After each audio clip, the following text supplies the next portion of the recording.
Is muted. Good job, me. Hello, everybody. Back for show number 2. Hopefully, my microphone sounds better than it did on Tuesday night because my webcam mic had defaulted to my microphone, but now I think I've got my actual mic on there. This is my second show that I'm doing. We did one on Tuesday night. We're doing another one again. I appreciate everybody watching, but tonight we've got a special guest because he loves me so much, and I guilted him into doing this. And it's been so long since we've gotten to do a show together. Sean Bajani is joining me. Sean Bajani from Sports Radio 610, obviously, is joining me to talk about everything we're going to talk about tonight. But Sean, first, number one, how the fuck are you doing? And number two, hold on, I'm not done yet. Shut up. Let me. Long-winded questions. It's 2 questions, and neither of them are long-winded. But number one, how are you doing? And number two, we went from doing a show together every single night for like a month straight to not doing anything, and I miss your scent. I'm good, dude. You didn't have to guilt trip me into anything. You asked me what I was doing. I said nothing. I'm chilling. Let's do a podcast. So let's go. I was thinking about it. Like, you and I have probably worked at Sports Radio 610 about the same amount of time since you and I did our last show, because I've been chilling for about the last 3.5 weeks. I think I did one show. Yeah, so maybe I've got you one up. I did one show, and then I went to Orlando for this new job, and then I was like, you know what, I'm tired of working 2 jobs, so I'm not going to do that anymore. Look at you, big baller, already making business trips. I know, that's what I'm saying. You know what I mean? Like, I go out to this other job, and I'm making moves. That feel really stupid that I just did that, but no, I mean, I obviously, like, the sports talk is in my blood. I wasn't going to be able to stop doing it. I fucking love talking about sports, and I love entertaining people, which is why I'm doing, it's tentatively named the Josh Beard Show, but it just feels so, it's like everybody's like, what should the name of my show be? Oh, the whatever my name is show. And it feels like everybody does that, but I'm not creative enough to come up with an actual show name, so that's what it is. And I appreciate you being the very first guest on the Josh Beard Show. Appreciate you, dude. I mean, thanks for asking. You could have gotten a million other people better than me to come on. That's so I guess you got to start. Yeah. I guess you got to start from the bottom and work your way up. Hey, let's do this. Here's one thing I'm wondering, though, before we move into all of your topics, which I know are awesome tonight because there's a shit ton of stuff to talk about. But you've already dropped 2 F-bombs. I just dropped an S-bomb. Yeah. What would it have been like if we could freaking cuss? Would have been amazing. on Sports Radio 610, like we already have in the first 3 minutes of our podcast. It would have been absolutely incredible. Are you kidding me? Every single word. Honestly, if we ever had a point on radio waves where it was just like the FCC for one night said, you know what, fuck it, do whatever you want. Literally every third or fourth word would have just been expletives from the both of us. Honestly, it would have been about 25% sports talk and 75% cussing. I don't know what that says about us. Like, that's kind of like, I guess, what working at a school does, because I have to remain censored all of the time. And then at my other job, Sports Radio 610, I have to remain censored pretty much most of the time. Yeah, pretty much most of the time. and so it's like, dude, when I'm at home or when I'm out with my buddies, it's literally every other word is like fuck or whatever. It's just like all this pin up anger, excitement, whatever it is, and I get to let it out finally. Well, you know what, Sean? You can let it out anytime you're on this show, and we're talking about your anger, not your penis. Anyway, moving on to our first topic for the night. I'm sorry, I don't know why I went there. First, I want to know why you felt like you had to go there. Because how long have you known me, man? When do I don't know. How long have you known me? Like, you think I just whip it out? No, you don't. I just that's where my brain goes. I don't know. Shut up. Quit making me feel awkward about this. Our first topic of the night. I wanted to talk, and this is one of the biggest reasons why I wanted you to be my first guest, is because the first topic I wanted to bring up, we'll talk about the Astros being a piece of shit in just a minute and just sucking lately. But I want to talk about the MLB needing to get nets, man. And this seems to be, I don't know why this is a hot topic. I don't understand why this is a hot button issue. To me, it's pretty plain and simple. Put up some nets. Extend the nets. And I keep hearing all these arguments. I don't know if it's baseball purists. Maybe I put this in my rundown, but maybe this is a bad way to put it. But I feel like it's baseball purists are saying, whatever, those people just need to pay attention. If you're going to sit there, you accept the personal responsibility of paying attention and knowing that you could get hit by a ball. And I just think that's such a lame dick-ass excuse, man. Like, extend the nets. Keep people safe. Because as we saw at Minute Maid, we saw a kid get hurt, like a young kid. How are we supposed to expect? We're supposed to take away this incredible baseball viewing experience for this kid, and just because people want the chance to catch a ball or see a fielder catch a foul ball, but we're not going to protect kids when they could be sitting in these awesome ass seats. I just don't get it, man. So what are your thoughts on the MLB nets? Because you are the purist of baseball purists. This has nothing to do with being a baseball purist. This has nothing to do with the game. Before I give you my real thoughts on it, I want to do something that I don't feel like people have done to this point. And this has been an issue, I guess, for what, 2 months, maybe, right? About 2 months. I mean, it's been an issue for a while, but it's really been exacerbated for about the last 2 months. The 2-year-old girl that was hit at the Astros game by Albert Amora, right? Yep. That was in May. So, I mean, you're going back almost 2 months, right? Maybe not a complete 2 months, but that wasn't the first one. I think the first one was at a Dodgers game or at a White Sox game or a Nats game, one of those. Here's what I want to ask you, dude, and I really want to – I don't know how we go about doing this.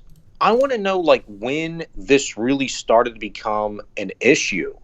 Because, look, it's an easy fix. Everybody needs to have freaking nets that go all the way to the foul poles. That's just the way that it needs to be, because whether it's baseball, basketball, football, tennis, golf, soccer, you name it, whatever we're talking about, you have to adapt to the times. Right. Because players change. The game naturally changes, whether guys are getting bigger, faster, stronger. The equipment is changing, or the equipment is not up to the necessary standards of today's players in whatever sport, right? So flat out, you need to extend the nets. But I want to know, why this is all of a sudden seeming to happen more regularly. And my wife asked me yesterday, I think we were driving back from Dallas, right? Right. And she'd read a report. Oh my God, the 2-year-old girl's family is suing the Houston Astros. And I said, well, that's not a surprise. And she said, why is this happening more? Is it the baseball? Is it juiced? Are people not paying attention to the game? Are they down looking on their phones? What's going on? I don't know. What do you think? My mic freaked out. Sorry. Honestly, I think actually, I was talking to a guy about this the other day. It's one of the guys that I work with now. And if you look at the home run numbers in the MLB and even the home run numbers in the minors too, I think the ball is juiced, dude.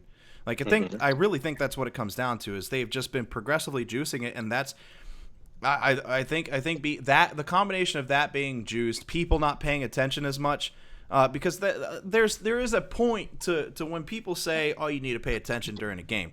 There is a point to where 15 years ago, people didn't have their noses in smartphones the entire time. When they were at a baseball game, they were watching the baseball game, or at least they were paying enough attention to know that when the ball got hit, it might be flying at their face possibly.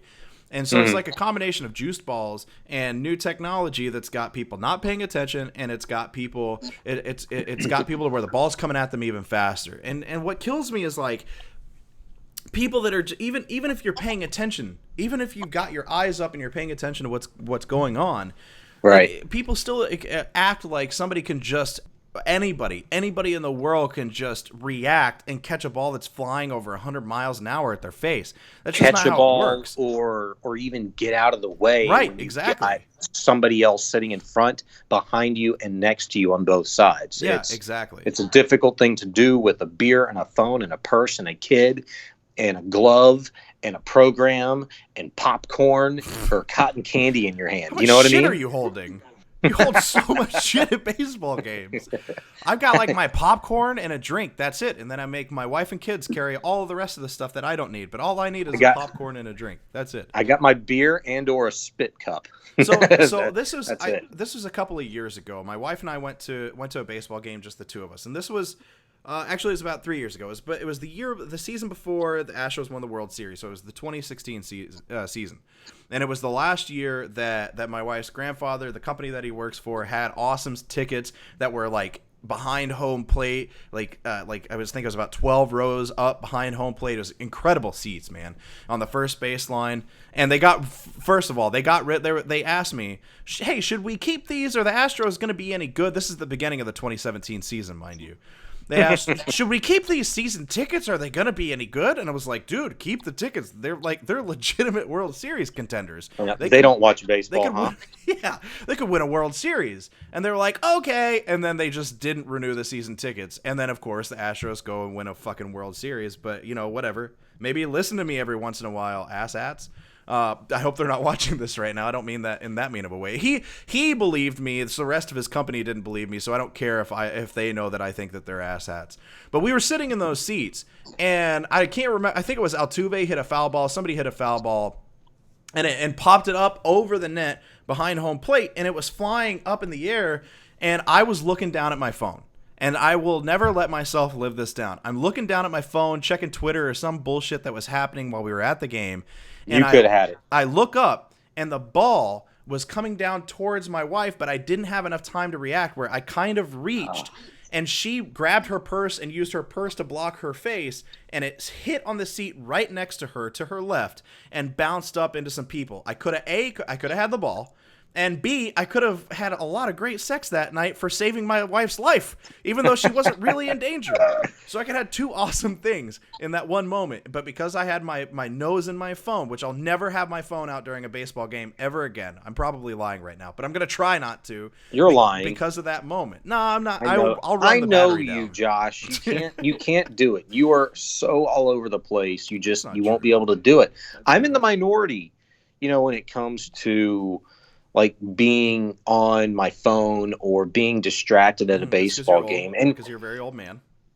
You know what, dude? Like, there's so much going on. Like, when you go to a baseball game, and if you're just so into a team or a player or the process, or just trying to figure out, like, one of my favorite things to do at a baseball game, and I do this much more as a fan than when I'm working a game and sitting in the press box. Because when you're in the press box, you're trying to figure out like the next stat or, stupid thing you're going to tweet out or whatever. But I like to put myself like in a position, like literally in a position. So if Carlos Correa or Bregman are shifted over, I try to imagine like, okay, if I'm them and the ball's hit to me, where do I go? What do I do? If it's a slow roller to my left or to my right, or if it's just, lasered right at me, where am I going with the baseball? Right. I like to do that. And so I'm always in tune to the game when I'm there. I don't want to talk to you. I don't want to talk to anybody. I just want to be in the game. That's it. Right. So nobody else does that. I mean, most other people don't do that. I try So to. Man. I try really hard. And honestly, what helps is normally when I go to games and sporting events, normally I'm on my phone so much the other part of the day that it dies when I'm in the game. And then I actually, about like the third inning or fourth inning, I get to enjoy the game itself. But I try. It's just like hashtag my wife. You're right. I am all over the place, man. I tried to pretend. I tried to feign taking offense to that, but yeah, I'm all over the place. But that's everybody. Everybody's got their goddamn noses in their phones, man. And that just like we said, that combined with the juice balls, that's leading to more people getting injured, more kids. Like the toddler didn't. It's not like she was checking her Instagram on her fucking iPhone 10, but she's a toddler. But like the girl the other night at the Dodgers game, she wasn't paying attention. She's a teenage girl on a phone. But are we supposed to deprive people of awesome viewing experiences? Are we supposed to deprive younger people who are a little bit too stupid or ignorant or just too young to know what's going on? Are we supposed to deprive them of amazing viewing experiences at baseball games just because a couple of chumps want a baseball? No, it's not. It's not worth it. What do you mean deprive them though? Like you think the netting's gonna be in the way? No. I mean, the argument where people say, well, if you're gonna sit lower, and if you're not responsible enough to pay attention and sit lower, then just don't sit down there. No, but they're kids. I want to take my kids to sit down. I'm too poor for that shit. I'm too poor to sit in those seats. Are you kidding me? We were looking at an Astros game last night, and I was like, oh, $26 for nosebleeds, which is super cheap for tickets. But I don't want to pay like $75, $100+ to go sit in those seats. But if these kids, they pay that money for that experience, they shouldn't have to sit there and worry that their toddler might get beamed in the head while they're doing it, and they should still be able to enjoy that experience. It's just stupid. Whenever they want to, whether right, exactly. It's out of their phone or out of a conversation for a few minutes, every inning or so. Like, don't tell me, and I don't want to tell people how to watch a game, how to consume a game, and how to enjoy their evening. Let's be honest, 9 times out of 10 when you go to a ball game, any ball game really, you're really more excited to be there. I think sometimes with your family or with your friends, or you met some dudes up there that you drank pregame with or whatever. You're just happy to be there with your buddies. Yeah. You know what I mean? And so that's what it's all about. But I think to kind of get back to your main question, what needs to be done is putting nets up for sure. And I just can't believe that it's taken the Astros this long to say anything beyond, well, we're still investigating and talking about how we would do it and when we would do it. Like the last report that I'd read was by David Barron of the Houston Chronicle yesterday. And I read it earlier tonight, so it might have been earlier today, but definitely no later than yesterday. And, the thing that he had from the Astros was, well, nothing's going to change, at this point in time for the remainder of the season. Dude, the White Sox have already done it. Yeah, the Nationals Dodgers are now doing it too. The Dodgers are doing it. The Nationals are either going to do it after the All-Star break or have said they're going to do it before the end of the 2019 season. Teams are on board. And at this point, I know Robert Manfred talked about this not too long ago. I don't know what he said. I didn't get a chance to actually listen or read anything on it. But if it was anything other, and I know it wasn't this case, because if it was, we wouldn't be talking about the Astros right now. Right. But Robert Manfred should have stood up and said, from this point forward, every Major League Baseball team has until the conclusion of the All-Star break to have parameters in place to where they can extend netting. Yes. And it needs to be done by whatever date, feasible. I get it, ballpark dimensions and stadiums with roofs and no roofs, and it's probably a little bit tricky and difficult to do it, but teams are doing it. Hell, if you can put it up in Wrigley, and you can put it up in the Nationals ballpark, and you can put it up in a freaking White Sox stadium, you can put it up anywhere. Yeah, absolutely. I mean, it's crazy to me that we even have to have this conversation, that it's even a question, and it's going to take the Astros to get their asses sued before they do anything. They were one of the first teams to extend the netting originally last year. Yeah, I forgot. I totally forgot about that. They need to step it up, dude. I mean, it's not to the point yet, in my opinion, where it's embarrassing, but I think a generally very good PR staff.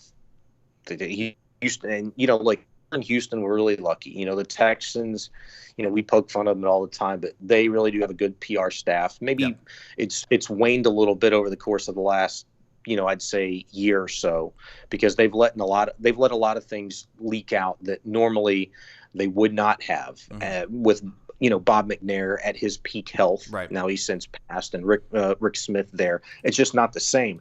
But the Astros have been very good. And it's going to, if this thing draws out, it's going to be embarrassing for the Astros. And I don't think they're willing to let it get to that point. I just hope they're looking at this thing through a magnifying glass like I am to realize that. Yeah, I hope so too. And I hope at least, at the very least, as soon as the season's over, we hear something about them changing it and extending it, and the entire league in general starts making strides to change that. Real fast in the Astros before, because I mean, obviously I want to get to this Rockets talk and the NBA free agency, dude. Of course, I want to talk more NBA free agency, especially with some of the things that have come out the last couple of days. But like, why do the Astros fucking suck? Now, they've lost 9 of the last 11 games, man. And it was a month and a half ago on Sports Radio 610, we were talking about, holy shit, all these injuries, and they're still playing really well. And now their bats are trash. The starting pitching's okay, but the bullpen is trash. I'm not crazy worried, but like the Rangers and the A's are sitting right there, dude. And I know like they still have a lead, but it's starting to get even scarier, especially when Mike Minor's pitching complete games the way he is. And honestly is a legitimate candidate for the AL Cy Young winner over Justin Verlander. It's insane how good he's been, especially in a hitter's park. But like why? That's why Astros. Why suck? Why Astros? You suck, please. I think their losing streak prior to coming back home, right? That ended with them actually getting one in New York when the batch just finally exploded. That was only a matter of time, but you got to think, dude, like without an Altuve, who is now back, and still without a Correa, and at the time it was without Springer. I mean, your retro 2012 Astros ball club basically is what it was, having a bunch of triple A'ers up there, getting meaningful at bats in some meaningful games in some big time series. It was only a matter of time before they were going to hit the wall and they were going to lose some of these games and the offense was going to struggle. And then now over the course of the last couple of days, look, Brad Peacock was terrible today, and this is his third poor start out of his last 4 outings. Garrett Cole, look, he's no stranger to being touched up. He's either going to have it or he's not. He only had 3 strikeouts the other day. And the Astros bats, have just simply not been as automatic as we've come to expect them to be. But even in 2017, dude, remember the terrible month of August?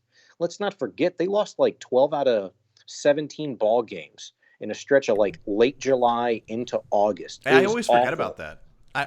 Forget about that. They got red hot towards the end of the season, right? Just like they were, 40 games prior to that. It's the ebb and flow of Major League Baseball, but pitching and hitting, it's all got to be in sync, and really great ball clubs, which the Astros are a really great ball club, right, are able to put it together for extended periods of time, but not all the time.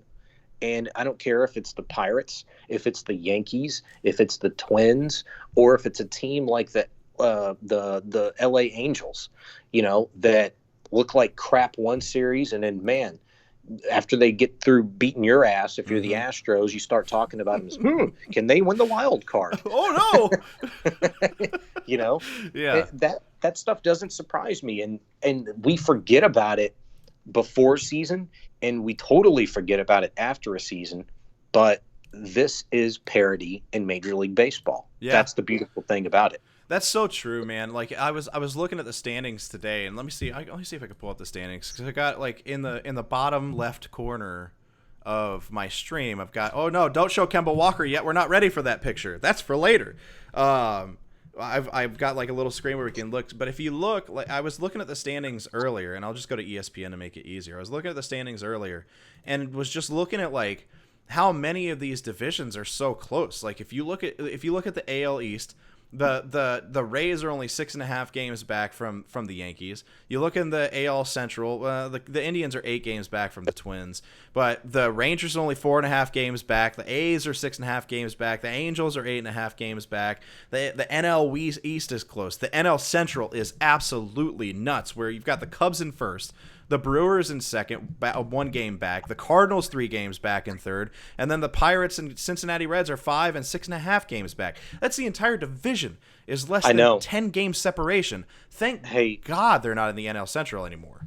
To dumb it down, you know, and to kind of really hammer home your point, in the National League, you have 7 teams that are in a race for 2 wild card spots. That's in the American insane. League, you have 6 teams that are, excuse me, in a race for, 1, 2, 3, 4, 5, 6. Yeah, you have 6 teams in a race for 2 wild card spots. Yeah. That's 13 teams, okay, minus 6 division leaders.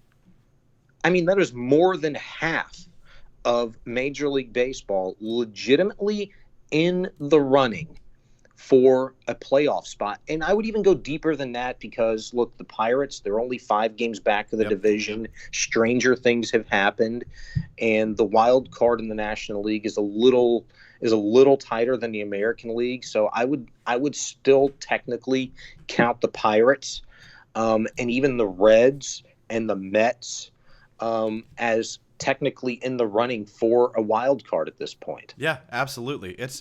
Dude, baseball's in a really good place, as it's starting to get into a really good place as a sport. But and I'm enjoying it more the last couple of years than I have, or the last 3 years than I have in a really, really long time.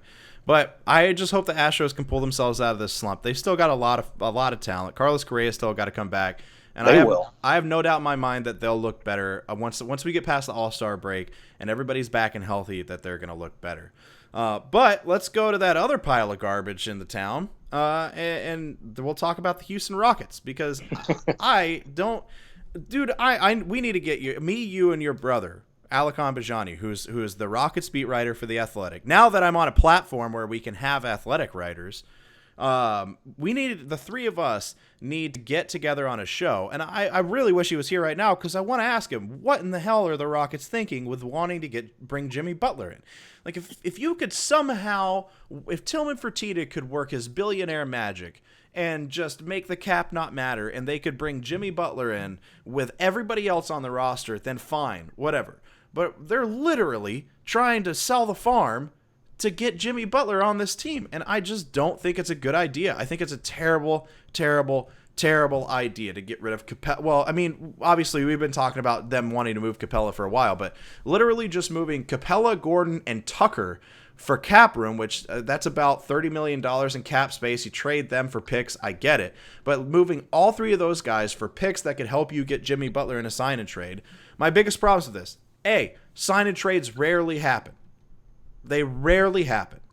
Mm-hmm. Okay? I don't know why. Right. It's to me, it almost always seems more beneficial for the player themselves, but other teams tend to not want to do a sign and trade because they don't want to take that salary back, because what has been king of rebuilding teams for like the last 5 years, it's first round draft picks and it's salary cap. So why would people want to take up all their salary cap on non-expiring deals? You don't want to do that. So on the surface, you're right. Yeah. But sometimes teams, would be inclined to do that and to go that route. Sometimes.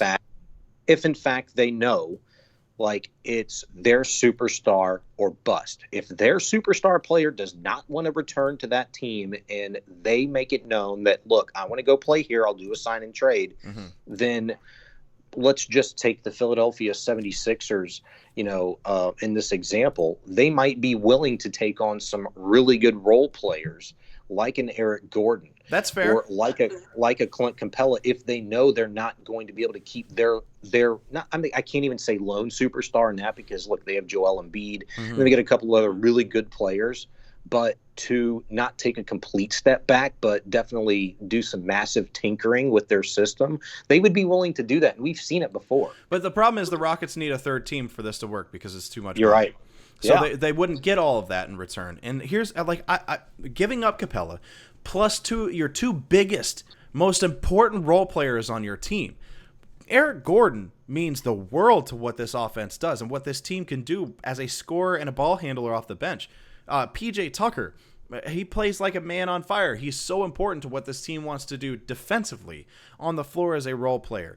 He's their glue guy too. He absolutely is. And so, like, the best way, I can't remember who I say this, but I heard somebody say this. It's like, whenever you've got like oil cooking and you decide to throw water on it and it just it starts going crazy and popping and it's chaos. Yeah, I learned that's not a good idea. Yeah, we've already got a team that's it's the oil that's cooking, right? We've already got some stuff going on. And now you're going to take a guy like Jimmy Butler and throw it on top of that. I don't get it. What did Jimmy Butler do in Chicago? What did he do in Minnesota? What did he do in Philadelphia that helped any three of those teams make a deep playoff run, help them win a championship? He causes problems almost everywhere he goes. This last year, he only averaged 18 points on 33% from the three-point range. He has to have the ball in his hand. He's not a distributor. He's not a good spot shooter. It's literally everything that Jimmy Butler goes against what the Rockets need to do around James Harden. And from every standpoint and everything I can think of with Jimmy Butler, he is not a fit for this team. He's not a fit mentally or physically on a basketball court with James Harden. And I don't understand selling the farm to go after a guy like this. So what do you think specifically about Jimmy Butler and his fit on the Rockets? Because I fucking hate it. And if they get rid of everybody to bring fucking Jimmy Butler in, I'm going to lose my mind.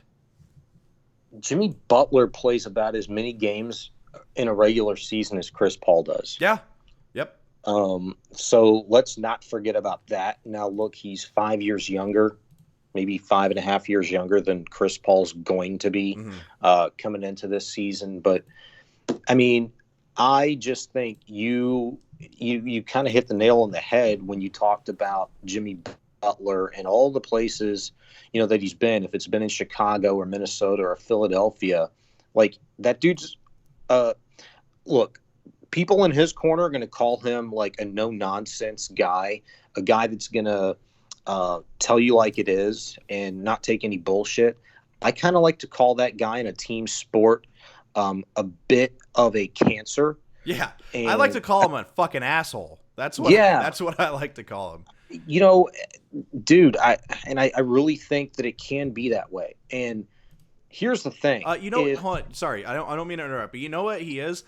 Jimmy Butler, like when people explain, he really keeps you straight, man. Like he's the guy. He really he keeps it real. No, Jimmy Butler is the chick that's like, I'm just being honest. And every time she says I'm being honest, she's just saying the shittiest stuff a human being can say to other people. Yeah, it's like, you're such a dick and you're ugly. I'm just being honest. I'm sorry. I'm just a blunt person. I'm just honest. No, that's called being a fucking asshole. That's not just that's not being honest. That's not being blunt. That's having literally zero emotional IQ, and that's just being a dick that nobody wants to be around. That's what Jimmy Butler is. Jimmy Butler is the chick that's, I'm being honest. If you're gonna go like the chick route analogy, sometimes like we all get to that point in our life where we want a girl to finally be honest with us. But Jimmy Butler's 29, and he's coming off a season in which he wasn't an all-star for the first time in 5 years. Like, I don't know that a lot of the people that he's played with are at that point in their careers or life where they want their girl to be honest with them. Nah, bitch, shut up. I want you to tell me how good looking I am. I want you to tell me, you're cool with going to a ball game. You're cool with me going out with the boys. Like, I want you to play along. Like, stop trying to freaking run shit and get with the program. That might be my favorite thing that you've ever done in the entirety of us ever doing a show together. You just dropped a nah bitch on it. Seriously, though, dude. Shit.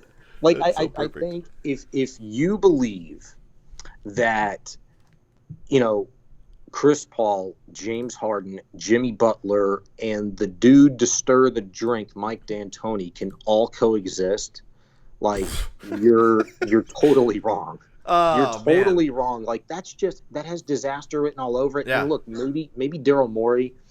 I don't even believe this shit, Josh. I Yeah, don't I even don't either. believe it. I I don't don't either. even believe it. I believe it about as much as I do Daryl Morey in saying that Chris Paul's going to be Houston Rocket in 2019-20 season. I just don't believe it. I think that's some bullshit sales tactic that, he's trying to pull.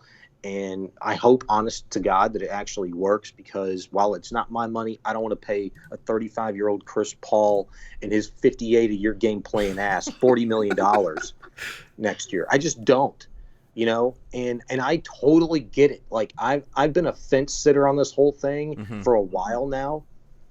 Like, hey, run it back, because the Warriors, they're not going to be the same team. The Lakers are under construction.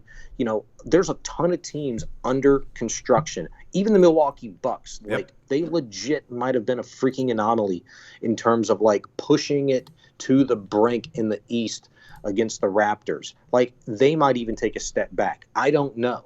Maybe a whole bunch of dudes played over their head. I even think Pascal Siakam played light years above his Don't you head. talk about Pascal Siakam like that. I will literally come to your house and fight you right now.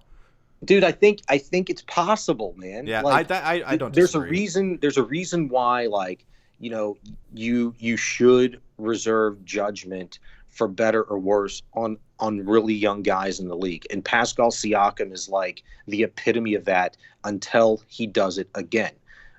There's one thing to be an ascending player, but there's another thing to flash in the postseason. Mm-hmm. Now you got to run that shit back and, show us all that it was for real in 2019-2020's regular season. So let's just kind of sit back and enjoy that, see if it works out. But I don't believe half of this shit at this point in time. I think we want to buy into all of this crap in the NBA, just like we used to do in the NFL. Now, this isn't like free agency year. This isn't free agency time. This is like smoke and mirrors time. This is like, let's see how many teams we can bullshit, how many buttholes we can pucker if we talk about this, that, and the other thing. That's what it's all about. The unfiltered Sean Bajani is hands down my favorite Sean Bajani. I just need you to know that. No, but I think I want to go back to one thing that you said. Oh man, there's so many comments that are just all these comments are coming through on at least on one of the streams so far. We've got comments from Brad, we've got comments from Kyle. I'll get to those in just a second, guys. I'm sorry, I don't know why it just now populated, but I want to go back to what you said, like about people expecting. Let's just go to the trio of players. Let's not even involve just. The whole crowd, this would be like a fucking 90s sitcom, but just the three players of Chris Paul, James Harden, and Jimmy Butler. The reason I started laughing in my head and I paused is because I thought about like a sitcom that had those three guys and Tillman Fertitta. Like Tillman Fertitta's their landlord, and the three of them are like the odd couple roommates that have to live together. It'd just be a nightmare of a TV show. But just Chris Paul, like Chris Paul saying, I didn't request a trade. There hasn't been any turmoil. PJ Tucker saying, I yell at those guys more than they've yelled at themselves. James Harden at the end of the season saying, we know what needs to change. We're gonna make sure it changed. Like there's smoke there. And like in all of my life and all the things that I've done, whether it's in sports media, whether it was in the military, I've learned to go with my gut. And where there's smoke, there's fire. And I feel like there were issues between Chris Paul and James Harden. We heard it from somebody that we know that talked to Tillman Fertitta. What was that, about 2 months ago? We heard that there were issues. And this came straight from Tillman Fertitta's from Tillman Fertitta's mouth through a source that we know and trust really, really well. So Tillman Fertitta himself said that there's issues going on between Chris Paul and James Harden. And now you want to take, even if it's just minor issues, even if the relationship's just ever so slightly off, and you want to throw a fucking guy like Jimmy Butler onto that shit, get out of here, man. It's not going to work. And then from a basketball standpoint, I don't think he fits, and I don't think he helps what your team's trying to do. The Rockets would be better off trying to find a taker for Chris Paul and do whatever they can do to keep building around the other guys that are on the team. I know Capella sucked against the Warriors, but man, I still believe in him. I at least have one more season of belief in Clint Capella because all he's ever shown us is that he gets better with the holes that he has in his game. I don't want to get rid of Eric Gordon because he means so much to this team, and so does PJ Tucker. And so if you're telling me I have to choose between Clint Capella, PJ Tucker, and Eric Gordon or Jimmy Butler, I'm choosing the other three guys. I'm not choosing Jimmy Butler. And I hope, I swear to God, I'll be done. You know what? I won't be done because it's going to be absolutely entertaining to watch if Jimmy Butler comes to Houston. It's going to be fun to watch that train wreck of a team try to get along. But it won't work. And you're totally right on that. And I have one thing to say. Jimmy Butler, more like Jimmy Nutler, because you'd have to be a nut to want him. Am I right? Dude, if Jimmy Butler, James Harden, and Chris Paul, and I mean, you have three max dudes on your team at that point, like whatever team they're going to be able to like fill out around them. If that works, then fill in the blank. Mike D'Antoni would have done the best coaching job since. What other coach has had to reel in three very different dudes at different stages of their career and won championships? What team? Eric Spoelstra. I would say. Yep. I would say Eric Spoelstra would be the only other one. And what was that dude's reputation going into that whole situation? He was a nobody. But was it Eric Spoelstra or was it Pat Riley though? Huh? Was it Eric Spoelstra or was it really Pat Riley? Or was it him? Was it Spoelstra with having Pat Riley's backing? That's fair. And you know what? Like you don't know. We may never know. Like you could watch a million, one-on-ones and face-to-face interviews with the real Pat Riley, uncut, whatever, and think but you don't know shit. The point is that Riley and Spoelstra together made that shit work with Bosh, James, and D. Wade, and Ray Allen, and Mike Miller, and a whole bunch of other really good dudes that were on some really shitty contracts just to win a ring. But those are some really good dudes, and they never really got the respect until Ray Allen hit that shot, until Mike Miller stepped up big in the third quarter and the fourth quarter of the game. What happened in that first year that they were all together, Sean? They went to the finals. They didn't win. They went to the finals. They went to the finals. Who did they lose to? I'm just drawing a blank. I just need you to tell me who they lost to real fast. Some slapdick team from Southern Oklahoma. Some slapdick team from Southern Oklahoma.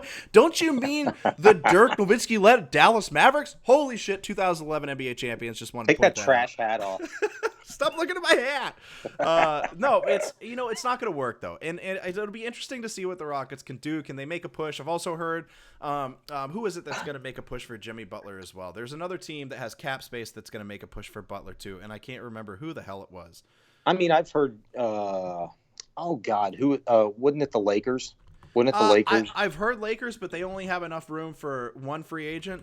And I know we'll get to this in just a second, but I know Kawhi's going after them. There's another one. There's another team that's going after Jimmy Butler. They're actually going after both Kawhi Leonard and Jimmy Butler. Maybe it is the Lakers. I can't remember who it is, but the Lakers is the only other team that I feel like I've heard. Oh, the Clippers. I've seen Jimmy Butler linked to the Clippers because they have enough to maneuver around everything where they could legitimately sign both Jimmy Butler and Kawhi Leonard if they wanted to. And they should be in on it too. That's probably the other one. You're right, because Kawhi Leonard is not a foregone conclusion to go to the Clippers. Like I really think the favorite should still be that he stays in Toronto, exercises. Oh, who called that? Wait, Sean? No. Oh. Wait, what's today? Today's what? Today is the 27th. Today's Thursday, the 27th. They can start talking at 5 o'clock on Sunday, the 30th. Yeah. But Kawhi Leonard must not have. I mean, clearly didn't exercise his player option. That expired yesterday. Oh, so he didn't exercise it, but he was never going to. Which doesn't mean shit though, because he could still sign, a 2-year deal with the final year being a player option. Right. Well, I think he actually did like completely opt out of the player option like 3 days ago. I thought that was yeah. Yeah, That's what I'm Durant saying. did it Like yesterday, but Kawhi did he it too. opted out of that. Yeah. But I'm saying, what's to stop him from, instead of committing long term, what's to Oh, doing a stop him short-term from deal? signing another short term deal, Nothing. a 1 year deal with a 1 year player option? Mm-hmm. So effectively max a 2 year deal. Let's see if the Raptors can run it back in 2019, 2020. And if they don't, he doesn't like it, then guess what? The free agency frenzy that involved, like the crazy trade between the Pelicans and the Lakers to land Anthony Davis, Jimmy Butler somewhere, Kemba Walker somewhere, Mm-hmm. Kyrie Irving is somewhere. All of these superstars have landed. And then he kind of gets the lay of the land and sees where he wants to go after 1 year. Yeah. Like, I think that's a total possibility, especially since he won the freaking title there. That's what everybody's doing. That's what all the big superstars are doing now, right?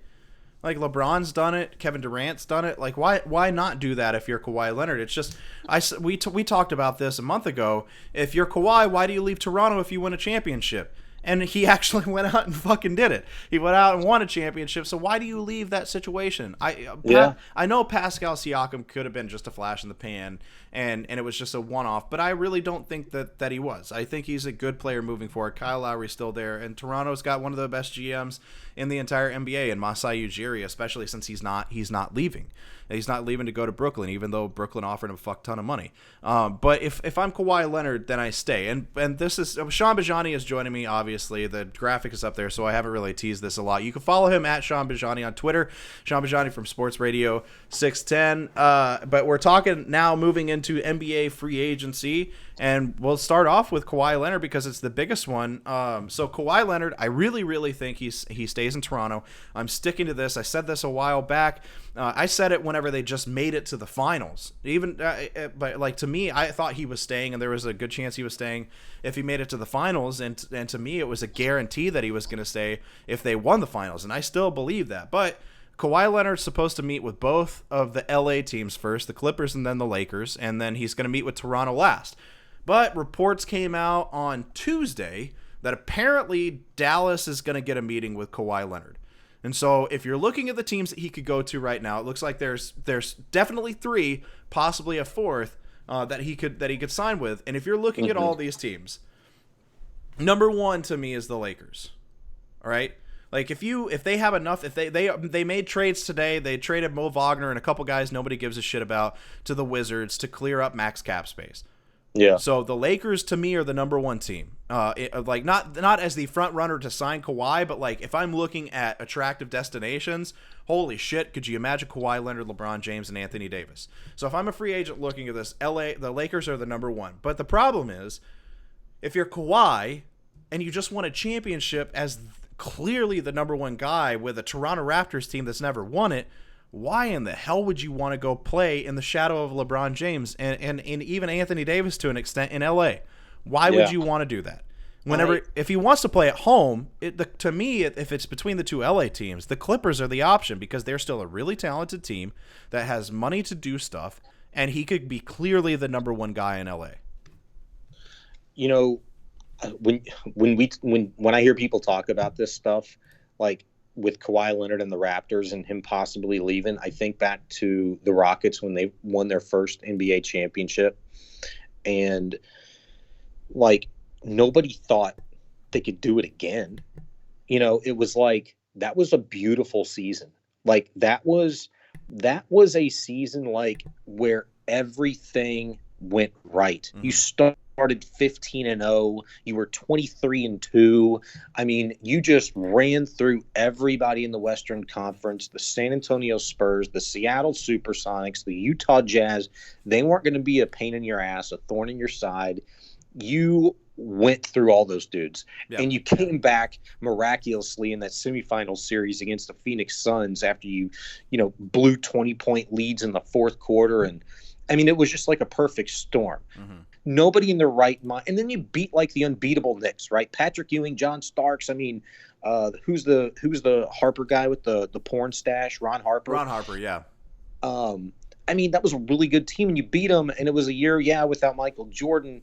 Nobody thought you could do it again, and they did it. they did it. They tinkered with a couple of things, in the front court, but and they brought Clyde in, and that stung a little bit, in losing. God, who did they have to trade to get Drexler and Tracy Murray? Oh, I don't remember. But Tracy Murray instantaneously, along with Clyde, they became fan favorites, and they became like this super ultra powerful team, like with an extra gear. And it was like, holy shit, Clyde can still glide. Why can't the Raptors do that? And right. then two, absolutely. And then two, like, I will never understand as much of a premium as players put on winning rings versus like money. And I get it, like it comes at a point in time in your life where much of the time it's like, all right, do I get my money or do I go for a ring? Yeah. Well, guess what? Kawhi Leonard is at the perfect like fork in the road where he can legit take that bitch. Yeah. He don't have to go right. He don't have to go left. He can stay exactly where he is and have both.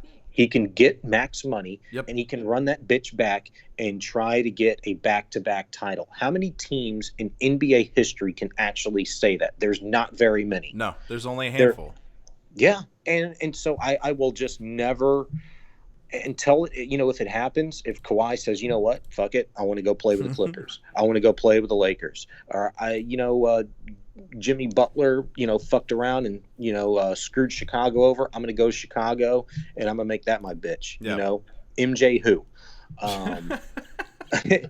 like whatever he decides, and that's not in his character, right? At least we don't know it, like, because he doesn't tell us or show us anything. But until that happens, like, I'm fucking scratching my head, like, at all these dudes that did that before that left awesome opportunities on the table to go get your money. Yeah. Or whatever the case may be, Brad said Bajani with the bombs, flame up, baby. He also said Jimmy Butler to Houston is free content. That's absolutely true. But talking about Kawhi Leonard, okay, so this we the Lakers doesn't want to play. I don't think he wants to play in the shadow of LeBron.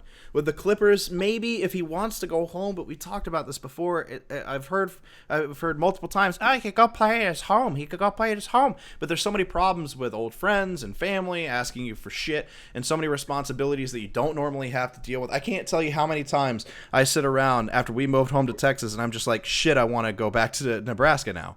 Because there's just too much shit. And I can't imagine what it would be like to be a super rich, famous NBA player. So sometimes guys just don't want to play in their home city. They don't want to play in their home state. They want to be a little bit farther away and then go back and visit. It's way better to visit than anything. But there's a fourth team in the running, or there's a fourth team rumored to be in the conversation, or at least get a conversation with Kawhi Leonard, and that's Dallas. And I'm literally gonna take off my Mavericks fan hat right now, okay? Please. But if I'm Kawhi Leonard and I'm looking at the possibility of teaming up with really, really great talent and still clearly being the number one guy and having longevity of a championship window, you have to at least seriously consider the Dallas Mavericks with both Luka Doncic and Kristaps Porzingis. Like, right? Like, there has to be at least a little bit of them that's like, No, they're a player for sure. That I think they're definitely a player in free agency. But if you're Kawhi Leonard, you're like, okay, I can go to Dallas. The problem is that you'd have to go back to the Western Conference. And if you're Kawhi, why the hell do you want to go to the Western Conference and try to compete with all that shit when you could you could easily run through the Eastern, or not easily, but more easily run through the Eastern Conference. But if I'm Kawhi, I at least sit down and talk to him and entertain the idea of playing with these two kids that, I mean, Kristaps is only 23, Luka's only 21. He'll be 20 or 21 when the season starts. It's insane how young these dudes are. And Kristaps is going to get a 5-year max contract. I think it's 5 years, $153 million from the Mavericks. Luka's going to, obviously, he's going to be there. He's going to get a max contract at some point. So there's not, like, these kids are there for the long haul. And whatever superstar comes to this team, I think Kawhi himself is still pretty young too, but whatever superstar comes to this team, this could be a trio that stays a trio for a very, very long time, especially with an owner like Mark Cuban that doesn't mind paying out the ass if he can win championships. And he has been hunting for stars with his damn starfucker eyes for a goddamn long time. What was Kristaps's injury? Was it an ACL or was it an Achilles? I can't remember. I don't think it was an Achilles. I feel like if it was an Achilles, like we wouldn't be like, hey, It's max an money, ACL dude. tear. It was an ACL tear, and he could have come back and played towards the end of the season last year. They decided to go ahead and hold him out. But like a healthy Kristaps Porzingis is 7'3". He blocks shots, he rebounds, he plays defense, he shoots threes from at a clip of 40%, and he averages 20+ points a game. The dude is if he is healthy, he's a superstar in this league. Well, yeah, but I mean, I don't know. The only reason why I ask and like bring it up is like, yeah, dude, he's an ascending player, but then he got hurt. Yeah. He played in 72 games his rookie year, 66 his second, 48 his third before the injury, and it was his first All-Star year. Okay, cool. Like, I got no problem with like, yeah, at that point in time, if I didn't know what I know about his injury, and that, you know, look, he's a big dude, lanky dude, that scares me already with soft tissue, especially existing, right? Like to I guess like forecast potentially in your case, if you're a Mavericks fan, you know, max player in Porzingis, max player in Luka, max player hypothetically in Kawhi. That's a shit ton, dude. Yeah, that's true. And that's a lot of ifs. And so the reason why you got me thinking about it is because when you kind of, and you corrected yourself, but like you were like, dude, why would you fucking go to the West when you could stay in the East? Well, think about how the Eastern Conference landscape could change for the better this offseason. Like, you know, Kawhi's not going back to Boston, but what if he goes to the Nets with Durant? Right. You know Kemba's not going to run it back with the freaking oh God, where's with the Hornets, the Charlotte Hornets. Yeah, it's the Hornets. Like, he's going to go somewhere where he can compete, and I think he freaking should, because I feel like, you know, with those teams like the Hornets and the Wizards and, you know, John Wall and all that shit, like that's legit the armpit of the Eastern Conference, the armpit of the NBA. Absolutely. Those guys are forgotten about on a nightly basis, man, and they're great players, but you never freaking see them because they're playing for shit organizations that are going nowhere. Let's talk about Kemba real fast. So obviously, real quick hit on Kevin Durant. Kevin Durant opted out of his deal. Duh. But what team wants to sign a supermax guy that probably won't play next year? I mean, the Knicks would probably do that. The Warriors would probably re-sign him. Any team would probably re-sign Kevin Durant, even though they're going to be without him for a year. But Kevin Durant is not. He was the big name this offseason. He is no longer the big name. Kawhi Leonard is. But yeah, you're not wrong on the Eastern Conference. The Bucks are going to be better. The 76ers are they're going to be better just by getting older. And the Celtics are probably about to get better because the Celtics are now the new front runner with for Kemba Walker. It was like 2 days ago. There was a report, or Mark Stein tweeted, the Celtics are a sneaky option or a sneaky dark horse in the Kemba Walker sweepstakes. And then yesterday I saw Dallas and Boston are the main two teams in the Kemba Walker race. And then today it was like the Boston Celtics are the clear front runner for Kemba Walker. And now my nightmare as a Mavericks fan continues. And like I thought this would change with Luka and Kristaps. And to your point, you're not wrong. There are ifs with Kristaps. But are there ifs with Luka?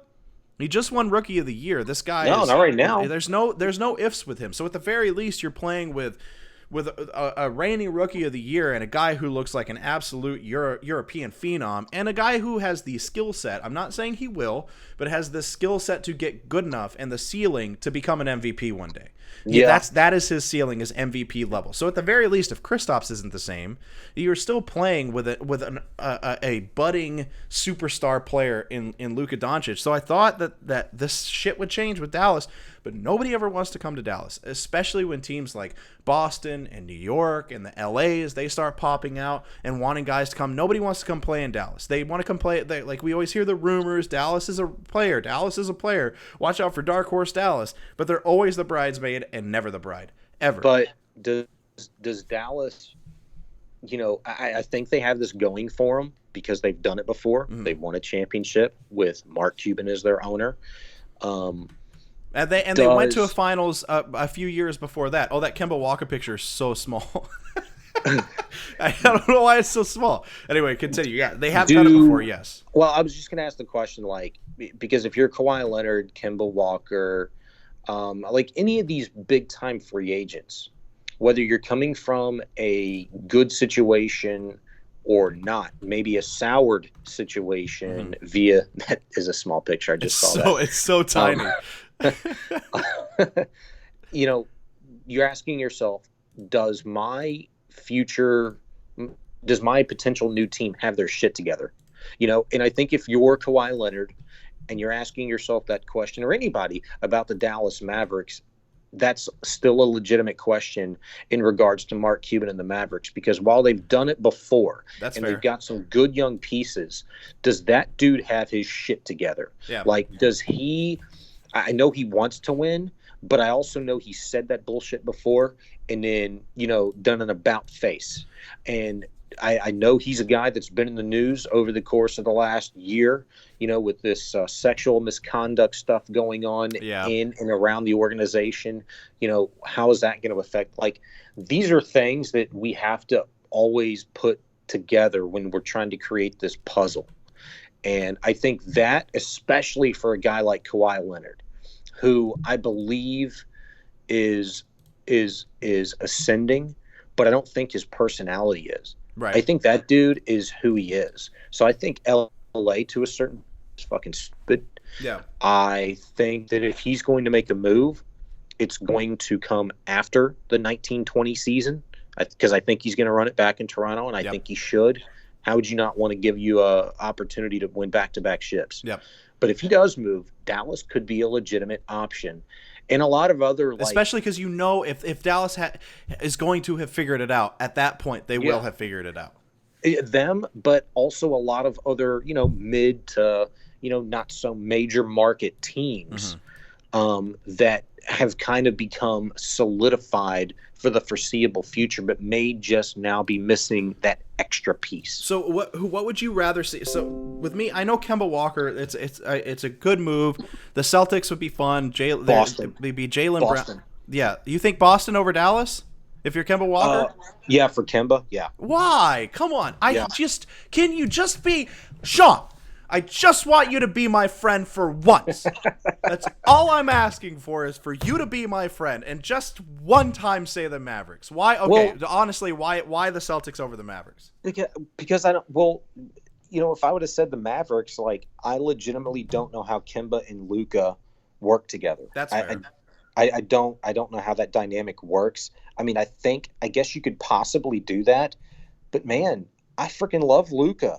Yeah. I love him, and I don't know what kind of player, you know, or how much you hinder him and his development if you bring another ball dominant scoring type like Kemba in. That's fair. And that, you know, that's why all along, like, maybe I've just got Kemba on the brain, and I'm just afraid that they're going to miss out on free agents, period, if they don't get Kemba Walker. But a guy like Chris Middleton or a guy like Klay Thompson, either of those would be much better fits next to Luka, because then Luka can just be the point guard and dish it to those guys. And you could have, I mean, Klay is so much more than just a 3-and-D guy, but Chris Middleton would be a great 3-and-D guy. There's other options out there. I just think of the idea of bringing in like a Patrick Beverley and a Chris Middleton to play with Luka Doncic, and just think of, like, if your two best guys on your team are Luka and Kristaps, like with Luka especially, you've got some defensive deficiencies. Well, if you get guys like Chris Middleton and Patrick Beverley, or Chris Middleton and Malcolm Brogdon, you just steal the Bucks role players or the Bucks players. Like, you could have a legitimately serious defensive team on your hand that can score a ton of points. I think the best thing to happen to Klay Thompson is Kevin Durant and his injury, but then Klay gets hurt. Yep. So, you know, that was a shitty situation, but I still don't think that dude's going to go anywhere. I think he's staying in Golden State. I do too. I think he stays in Golden State, but I think Kemba is a dude that has just, like, been waiting to be given an opportunity to really lead a team that's trying to build. Yep. And that's why I feel like Boston is that team, because Kyrie was never going to be a fucking leader there. I don't think Kyrie's going to be a leader anywhere. I think he's a dude that needs help. And I think he won a championship, you know, with LeBron in Cleveland, but I think being under LeBron at that point in time in his career and being kind of like spoon fed, with a silver spoon at that Mm-hmm. point, like hindered his growth, like in his leadership ability. Yeah. Look, I could be wrong, but it certainly didn't work in Boston. I just never felt like it would. I thought he became a really bad actor in Boston. Like, he wanted people to believe that he could be that guy, but he didn't believe that shit about himself. Right. He didn't know how to do it. No, he I mean, didn't. He was just all got over the salty and place. pissy. He just got But salty and pissy the entire time. I, If I I'm a think Boston fan, Kemba, I'm so happy if you trade out Kyrie for Kemba. I am ecstatic if I'm trading Kyrie for Kemba, because Yeah. even off the don't worry about off the court. Don't even worry about the leadership shit. What have we always heard? Like when he was with the Cavaliers, and then when he was with Boston, everybody jokes around. You live by Kyrie and you die by Kyrie. Like, he's a really good player, but he also screws your team over a lot. And so I'm so ecstatic if I'm trading Kemba for Kyrie, specifically if I'm the Boston Celtics and Celtics fans, because Kemba is going to be a much better fit with those young players like Jaylen Brown and Jason Tatum. And if they keep Gordon Hayward, it's going to be a much better fit with Gordon Hayward. There's still, I think, a little bit of the too many mouths to feed with the ball situation going on. But Kemba's the guy that could lead them all there, and maybe even they use Gordon Hayward in a trade and move Gordon Hayward, try to bring in some other people. They still have the Al Horford question to answer, like what crazy team is offering Al Horford a 4-year, $106 or $112 million contract at 30 years or 30 plus years old? That's insane to me. But whatever. Hopefully it's been rumored that it's Dallas. I swear to God, if Dallas offers Al Horford a 4-year max deal at 33 years old, and they let Tyson Chandler walk twice, who then went and won Defensive Player of the Year awards, I will literally pull all of my teeth out and eat them on video on this stream. Remember when Tyson Chandler got a shit ton of money to play in Dallas like a handful of years ago? And like, it was even before this, because this has been a saying for a long time, but like, legit, if you're a big dude who can walk and chew gum at the same time, you're going to make a shit ton of money in the NBA. Yeah. Holy shit. Like, Al Horford, like, I love that dude. And quite honestly, I would have traded that dude for Clint Capella in last a heartbeat. Season. I would do it right now. You know what? I would, but I don't want to pay him $104 million. Yeah, not for that. Not for that money though. I mean, I think we talked about this about a month and a half ago when we were doing a show. I think we talked about like Al Horford would be a perfect, or maybe we were talking about when we were doing prep, but we talked about how Al Horford would be the perfect fit on the Rockets. But yeah, I'm not paying him. I'm not paying him 4 years, $112 million. That's absolute insanity. But look at the situation you have with Clint Capella now, right? The Rockets signed him for 5 years, $90 million, and now you've got 4 years, $76 left with Clint Capella.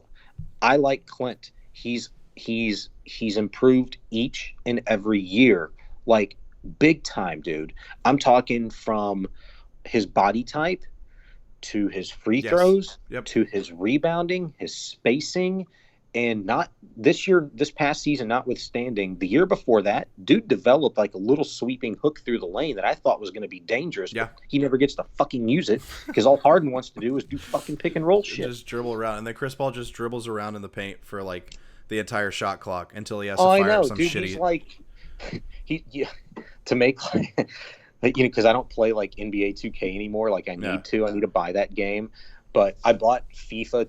I bought a FIFA game the other day to get back, and you'd be proud of me. I've been playing some video games on my time Dude, off. I am so proud of you. But good. Chris Paul is like that player on any video game, and I'll go like soccer analogy, but like your best player, like if you use turbo too much, like he gets really tired and he's useless later. Yeah, it's like NBA Jam, where the turbo ran out super fast. Yeah, that's Chris Paul. Like if he runs around in too many circles in the paint and in dishes, like dude's done for like 5 or 6 possessions. Like he's gonna stand on the wing and hope Harden passes the ball to jack up a 3.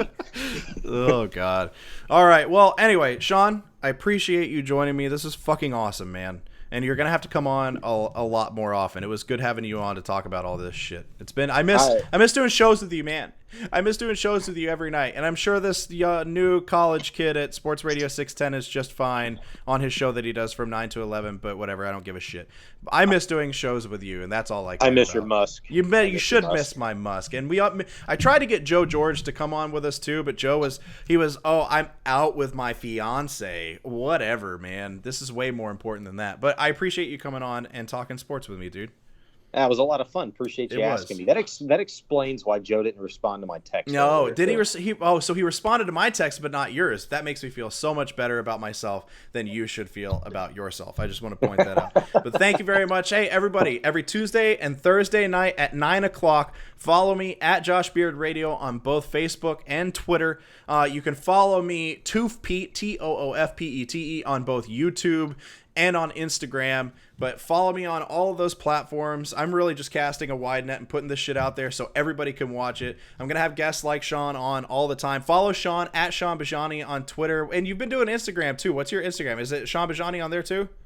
Yeah, I have an Instagram and like 50 people are following me. Why? Good. I have no idea because I have not posted anything yet. Let's get him some more followers on Instagram. People, follow him at Sean Bajani on both Instagram and Twitter. Give me suggestions as to what the hell my first post should be. Shirtless pic. I think that gets all the likes. Or keto. I've been getting the most likes on all my keto pictures that I post. Yeah, it was a good dinner you had tonight. It was a good dinner. It's cheese on top of cheese with pepperoni mixed in. It was fucking incredible. But you made it look really healthy with the asparagus on the side. Right, exactly. People didn't see all the grease underneath my cheese crust, my Parmesan cheese crust. It was delicious, though, I will say that. But anyway, Sean, thank you so much. And everybody, thank you so much for watching. I love you guys. Hopefully we get to continue this, and I get to keep doing my own fake radio show. And when Sean goes out and does real radio shows, I'll continue to do my fake one. But I love you guys, and we will see you later. Thanks. Goodbye. Bye.